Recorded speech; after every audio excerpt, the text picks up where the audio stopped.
Well, today's today's Friday, and finally I am out of the truck.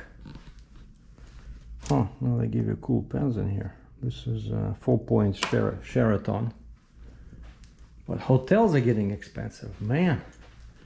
Used to be 60 bucks a night during COVID, now it's 135. But I like this hotel. So anyway, a quick update. It was very hectic during unloading, so I didn't do a video.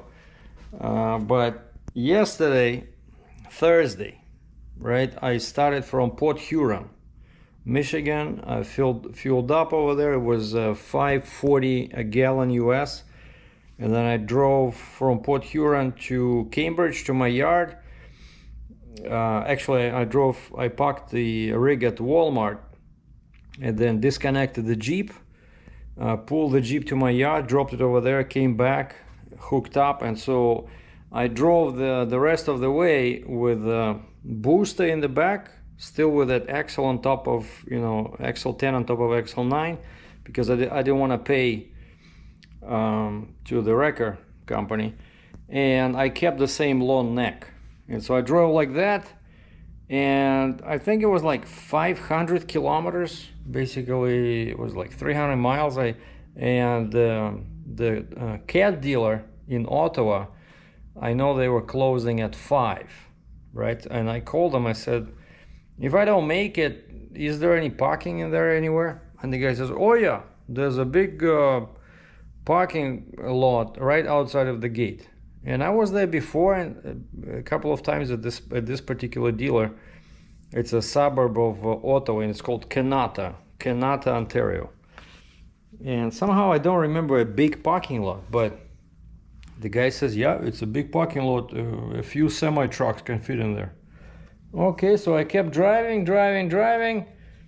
and Google Maps sent me on Highway 7, which I can be on because I was driving under my enhanced annual permit, and I can only be on King's highways, which are provincial highways. And actually the logo for the highway, when it's a King's highway, it has a King's crown, and then the number, like a crown, and then it says 7. So because part of that Highway 7 west of Toronto were downloaded, as they call it. They were downloaded to counties and local authorities, and so my permit does not work there, and I cannot wait 2 weeks for a single trip permit, right? So I just took 401, 407, toll highway, and then it turns into what was it, like 115, and then 115 turns into Highway 7. But that Highway 7 was very slow because of lights and small towns. And so by the time I reached the consignee, it was like 5:30. And I look at that parking lot that the guy told me about, right? And they have a couple of containers in there, and the parking lot is like this way, whereas the gate is this way. So basically, if I go in there, I would have to back out to go through the gate in the morning. And I cannot back, I have a booster. Basically, I was too long for that thing. So I just parked on there's no signs in there. And the shoulder was pretty wide, it's a small street with very little traffic. So I just parked there, and I spent the night there, and then get up in the morning and did a circle to position myself, on the other side of the road so I can do a wide turn. Because when I parked, like the spot before the gate was very, tilted. I didn't want to sleep like that, and so I drove past the gate and parked on the shoulder. And so of course now in the morning I was thinking, okay, what shall I do? Shall I back up, or shall I just go around the corner? And I look at the traffic. I decided it's safer to go around the corner, so I blocked my booster so it doesn't swivel, and I just went around the block, and I parked on the left side, and then I waited for 7 o'clock when they opened the gate. And so I see another heavy hauler comes in at like 5 to 7, and they open the gate, so I follow the guy, and we parked there, and the cat guys were very nice. I asked them, guys, I need two favors. Can you please first flip my neck, and second, can we please load the booster on the deck after we're done unloading? And the guy says, no problem. And so that's the first thing I did. I just disconnected the truck from the trailer, and the guy flipped the neck on the trailer with an excavator.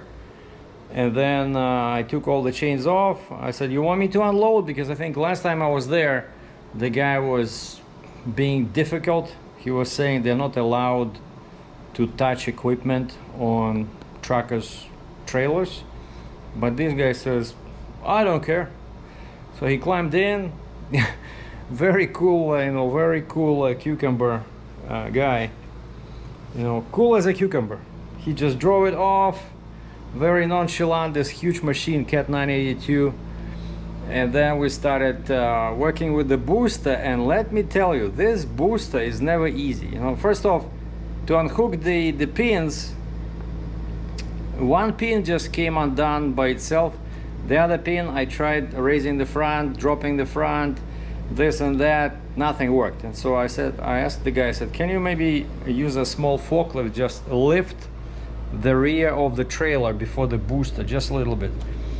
And he went, grabbed the Cat forklift, and he just put one fork under the bolster on the last axle and just lifted it maybe like half an inch. And I had my hand on the pin on the booster, and right away the pin got undone, and we disconnected it. And then I secured the chains, and I said, can you please tighten the chains, and I can just drive away so this thing stays in the air, because all the pins were out. I disconnected the hoses, right? And so he did that. I drove away. Everything is cool, but except the last axle, right? It was flipped, and of course you cannot lift it like that because the D-ring was right under that axle. So he had to flip the axle down. And I didn't use any pins because I thought we would use the D-rings in front of that axle. And we had to redo the chains, I think maybe 4 times, because whenever he tried to lift it, it would like go like this or like this, And finally I said, okay, hold on, let me put the pins in this last axle, because we have to use the D-rings right on that axle, like much further away. Otherwise this, it's pretty heavy, right? It's the spreader bar is 4,000 pounds, and 2 axles are 3 each, so it's 10,000 pounds. And the guy was using a Cat excavator. And then finally we managed to do it. He loaded. I thanked him. I said, thank you for your patience. And he says, well, you're lucky we're not busy. Like, otherwise, he says, I wouldn't be able to spend so much time, with this stupid booster. I'm telling you, I hate that thing. And so then I scanned my paperwork, sent the POD, proof of delivery, to the broker, and right away, because it was only 9 o'clock and my cutoff time is 10, I sent the factoring request to my company, and then had a quick breakfast, got coffee, and I started trucking, because it was 6 hours of driving back to Cambridge that I did not enjoy that long crazy drive back. But this time I didn't go on Highway 7, I just went on 416 and 401 and then 407. It took a while, but eventually I got here. And I stopped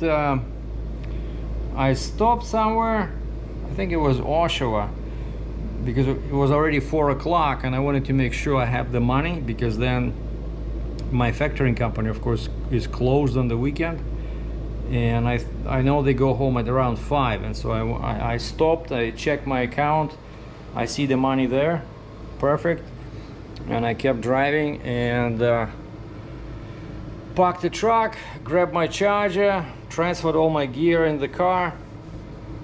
And so first thing I did, I went and checked my mailbox, and I had a bunch of mail. Check this out. Well, these are my expenses for July. Okay, this is my music for the accordion, which I'm picking up tomorrow. More about it later. This is something from Red Cross.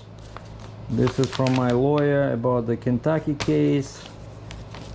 A bunch of envelopes. And this, oh, this local guy, actually, I was talking to him on the phone. It's called JJ Trailer. They make all kinds of trailers, you know, and they don't seem that busy. So if I, oh, you see, check this out. Trident Jeep 3+2. That seems like a 65 ton. Tandem Jeep 4+2. Wow, who does it like that? Quad, so they can build anything, you know. And they offer financing and leasing, you know. And if my trailer sells, that's what I've been, you guys have been asking me. So, but if my trailer sells, I just wanted to downsize a little bit and maybe go with like a 4-axle 50 ton or 55 ton with a drop side rail, kind of like what I had before, you know. I had the 55 ton, except I would go for a longer deck. See, like these guys can build all kinds of trailers. Look at this. Even for cars. They don't show any drop side rail. By the way, most local guys over here in Ontario, they don't care about flip axles, so they just do 4 axles and maybe do the last one, make the last one like air lift, you know. But they don't bother with flip axles, because over here you don't get any, they don't punish you for being long.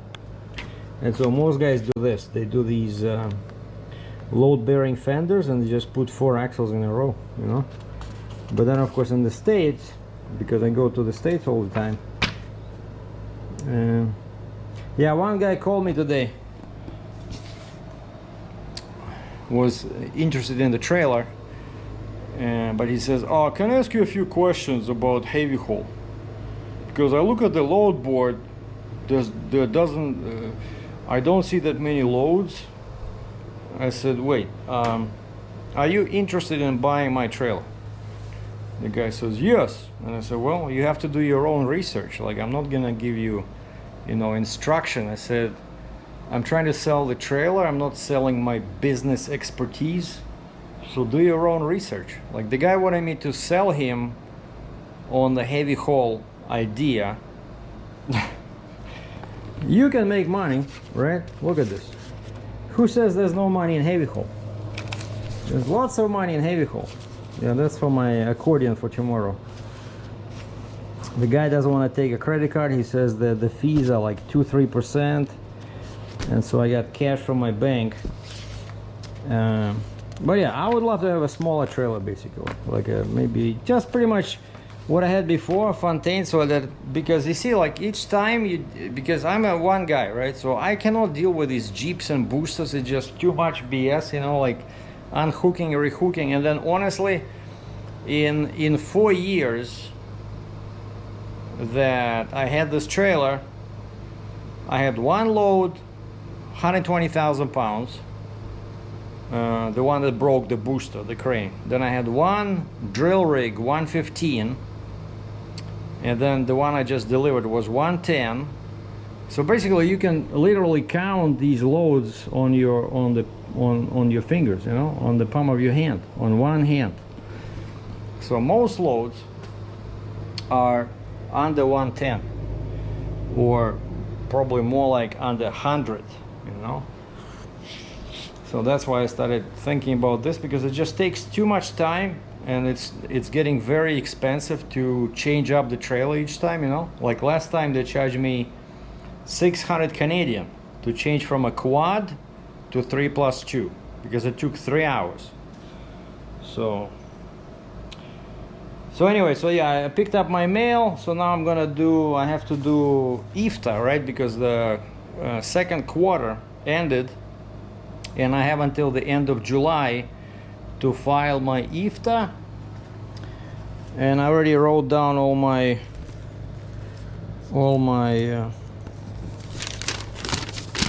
fuel purchases. You see, fuel for Q2, and I downloaded distance report from Keep Trucking, right? Because I pay them a premium so that they keep track of all my kilometers or miles, so I no longer have to write down my odometer when I cross into another jurisdiction like I used to do before. So now all I have to do just now is I use a small pad like this. I write down my fuel purchases, like you see, like last time, for example. Yeah, like yesterday, right? Port Huron, Michigan, 106.84 gallons. So that's all I need to know, how much fuel I bought and where. And date is not even that important. Well, date is important because then I know that this will go into my Q3 report, right? And so now it's much easier. So I gotta do this before the end of July, otherwise they'll assess, you know, a penalty. And then I have to do Kentucky, but I don't think I went to Kentucky this time. So Kentucky, then it's easy. You just go online and you file a 0 return, right? And the most important thing is that finally tomorrow, yeah, I'm driving to my dealer who's been keeping this accordion since July 6th. July 6th, it came from Italy. And so I emailed him, I said, are you available tomorrow, Saturday? He says, yes. I said, how about 11 o'clock? He says, fine. Basically, bring cash. I said, okay, yes, sir. So tomorrow I'm gonna go and get my accordion and start practicing again. And the truck is in the parking lot. I need to do some service. I need to replace the air valve on the last axle, and I need to weld, there's a small crack under the ramps again there, and I wanted to change, to check the differential and transmission oil, see if it needs to be replaced, and check the coolant. And of course I wanted to get new tires, but I don't think I can get 8 new tires, which they told me would be 5,000 Canadian for like decent Chinese tire for my drives. So maybe I'll just get 4 tires, because they're those on the driver's side, the ones I damaged when I got stuck in that parking lot there, and I put a piece of timber under the tires on the driver's side, and the timber just cut the tread, you know.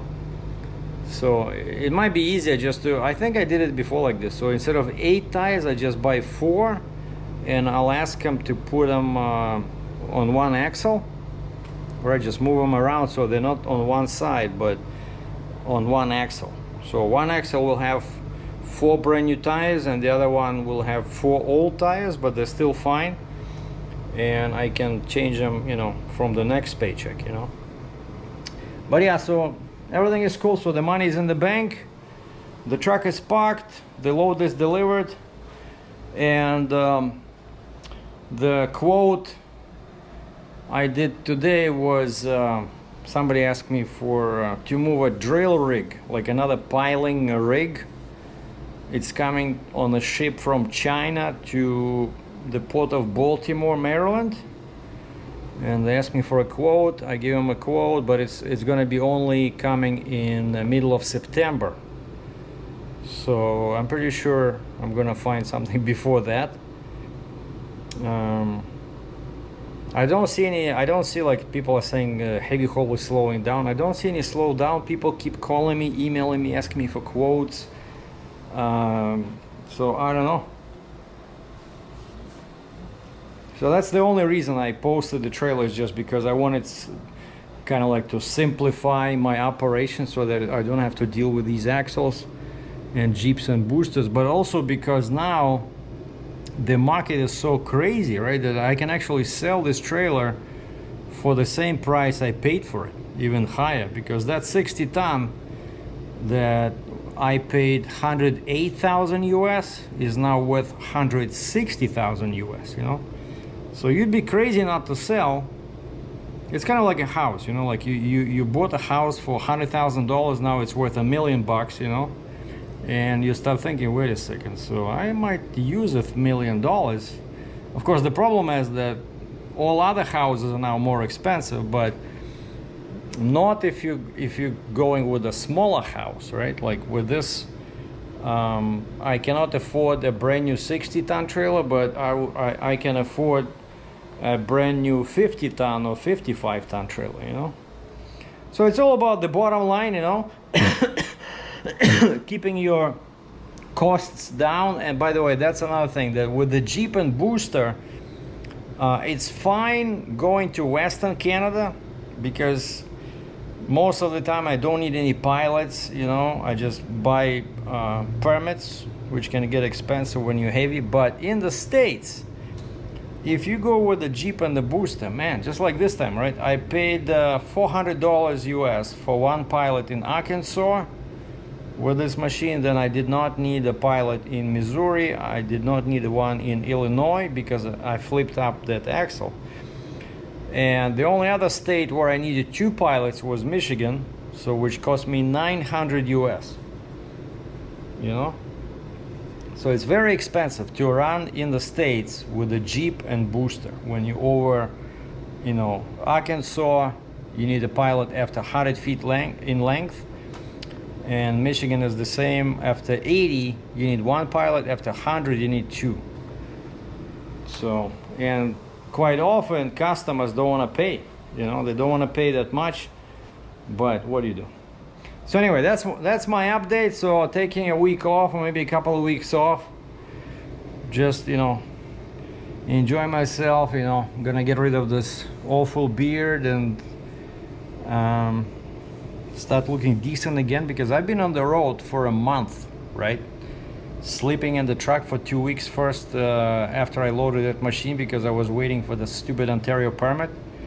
And then I went to Saskatchewan, right? Dropped that drill rig. Then I went empty 500 miles to Edmonton, Alberta, loaded a pipe layer, delivered that to Aurora, Colorado.